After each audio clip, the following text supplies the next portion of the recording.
So Nick, we're going to talk to you about the Puma campaign that you worked on with Nick. Yeah. And it was a sort of a commercial collaboration that he did. And firstly, I just want to kind of get context of time, because was this the point where, was Lee very famous at this point? Had it become the case that he was a very well-respected fashion designer? Were you aware that it was very different when you first started working with him? No.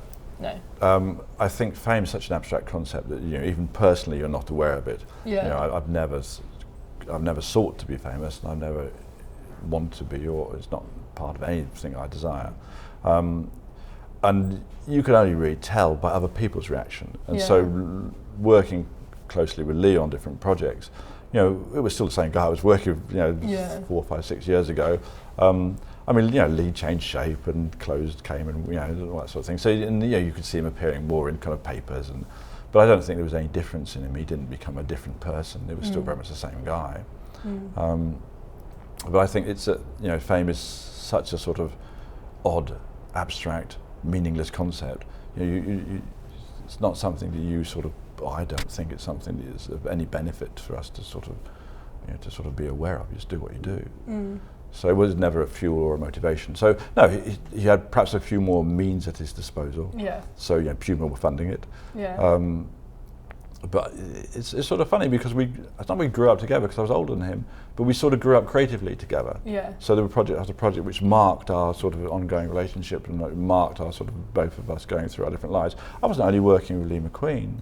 I was also working with John Galliano. I worked with John Galliano for 10 years. And at the time I was sort of working with Lee McQueen and John Galliano. In tandem, which you couldn't wish for. Either one of those by themselves would be totally. It would fill all your desires.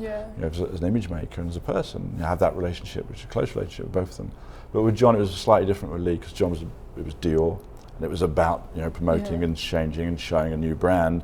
With Lee, he didn't want to do that so much. It wasn't about brand building and that sort of thing. It was about creating a series of images that we were excited about. Yeah, it's interesting you say that because that's one of the things I wanted to ask. Because what surprised me about this is, is it kind of this collaboration with Puma, and you expect to see a lot of product in that, and I think maybe that's just to think about how collaborations are approached today. Is the imagery for them tends to be very corporate, whereas this, it's just as kind of eccentric and imaginative and exciting as the work that you were doing just for editorial.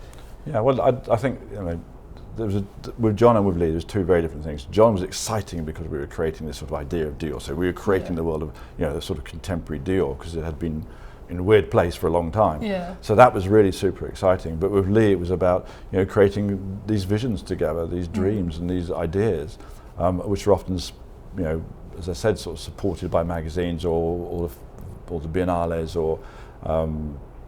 By something like Puma, who come along and obviously want to sell a shoe, but there aren't any shoes in this picture. Yeah. But they, quite rightly at the time, thought this would be much more exciting than showing a pair of trainers. And I think what's happening now is because sadly there aren't the Lee McQueens and John Gallianos. Well, John's still around, but it's delicate. But those are two huge voices. That's losing Mozart and Beethoven out of if they're around they're gone, or semi-gone. And that's a big void to fill. So I think in terms of the imagery that comes out for brands like Puma, they are at the time that they were you had Mozart, you didn't need to kind of show your trainers. Or you had you have so much coming for Alexander McQueen. That's clearly the exciting thing. So they were very open-minded then on this project. Puma were very open-minded about it. And they were just excited that we created an image together. You have to remember, they can have 1,000 shots of trainers all the time. That's very easy, and people are very good at doing that. But it's not what they come to us for. And what was Lee's motivation with this? What was he trying to get across? Again, it's his fascination with nature. His real fascination with nature. Because this is, for me, out of all the pictures you took, the one where it's, the snakes, obviously it's very nature-based, but this one is really about the natural world and about strength and, attack, and I find that really interesting. Well, he would love that very classic bit of film of the cheetah or the big cat pursuing its prey across the sort of savannah. And that incredible power and violence, and then, he finishes it off in one bite. It's that sort of power to end a life like that, and the sort of the incredible force behind that. I think Lee was just totally in love with that. Not in a ghoulish way, and he was never ghoulish in what he did, It's not gruesome, his work, really. No, I mean, any more than nature couldn't really be described as ghoulish, or I don't think he was. He was in awe of it, that's for sure. And so we were asked to produce this image of a sort of, a puma. We tried getting a puma in. Now, one starts to know one's big cats. A puma is not a cheetah. And we got a puma in. And working with wild animals is always tricky, because the trainers always say, oh, they'll do this, they'll do that, they'll jump through hoops for you and it'll all be fine. And then the cat comes along and they put the thing down and they open the door, and I was thinking, and it won't get out of its box. Oh. So you're thinking, come on, be a wild cat like I've seen on all those David Attenborough films. And it's just sitting there thinking, well, I had lunch half an hour ago, I want to sleep now. And we've had this poor puma, but it's kind of sort of eventually, slightly unceremoniously, got out of its cage. It just sits there and goes and snarls at you like thinking, I was about to have my siesta, I don't want to do this. Was Lee quite disappointed with that? I think we both were. Yeah. This is also in a big fashion studio, which is quite interesting. Yeah. Because then you have one of those typical big, it's part of Royal Studios, one of those big white cycloramas, which is where fashion articulates itself. But it's got a cage on the front of it, so the model's so dangerous they're going to rip your arm off. Yeah. So I quite like just that as a vision. But anyway, but then there's Puma, of course, to the other side of the cage. And we tried to photograph it again and again and again. And it just never lives up to the vision you have. And you realise the skill of these wildlife photographers. It's just a real skill to be able to get that power. That moment, trying to recreate that with a slightly overweight Puma in Park Royal Studios, who actually didn't want to be there. He's not going to leap about. So we had to put our thinking caps on and think, okay, how do we do this? And Lee I think he had access to some skulls, Puma skulls, some antique Puma skulls. We photographed those. And then we just started looking at how the images that we liked of the sort of cheetahs and leopards and tigers and everything else, what we liked about them. In the end, he decided he wanted to make it out of the muscles of a man. So all the sort of, he would take the shape of a man's, initial shape of a man's body, and then literally we pushed and twisted and pulled in post-production. This is not on the shoot. Although partly on the shoot we positioned and moved the model around. Great, really beautiful young model actually. And we sort of sculpted him, but then we use a bit from a flank here and a bit from a bit there, and we really composed this image of this man-cat out of bits of this model. So we were really using his muscle groups, so it was quite analytical, almost like surgeons, that we're just posing him and photograph that, posing him and photograph that, and we kind of built the flanks. There are actually a couple of other people in that picture, not just this model. Really? There's a couple of Olympic athletes who will remain nameless, so don't know they're part of it. But different muscle groups are in there. That's very interesting. I'm glad you mentioned that process there of actually putting the images together, because we touched on it when we talked about Blade of Light. Post-production is a big part of your work, and you kind of love that and find that just as creative as actually photographing. And how often with the imagery that you're known for in relation to Lee was a lot of it done in kind of that way? There's a lot of post happens. There's a lot of pre happens too. And what I've always argued is that actually one should look at the whole creative process rather than trying to narrow it down to the moment the camera goes off. Because actually, and increasingly with the way we work technically now, that's not all the story. But in any case, it never was. And of course, when computers came along and you could actually sit by a computer and say, let's take the head from that picture and the leg from that picture, and you start to do it. If you're a photo purist, then don't do it. If you're somebody who's interested in creating a great image, then it's just another tool for you to be able to work with. And did Lee used to often sit with you while you did that? Or? Yes, we'd often sit either side of I think it was Steve Seal, who was a really great computer operator at the time, really great retoucher. But I still have, Alan Finnemore, I worked for a long time, still do for Prince, and Tom Wandrag now. People we always sit with.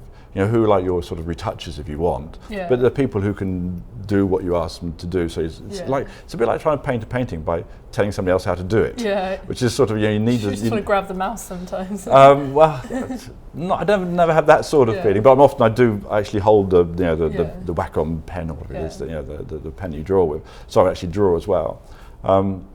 But it's just having somebody who can enable that, and of course that's a whole other skill set. The computer operators like Steve Seal or Alan Finnemore or Tom Wandrag, they're fantastic, skilled people.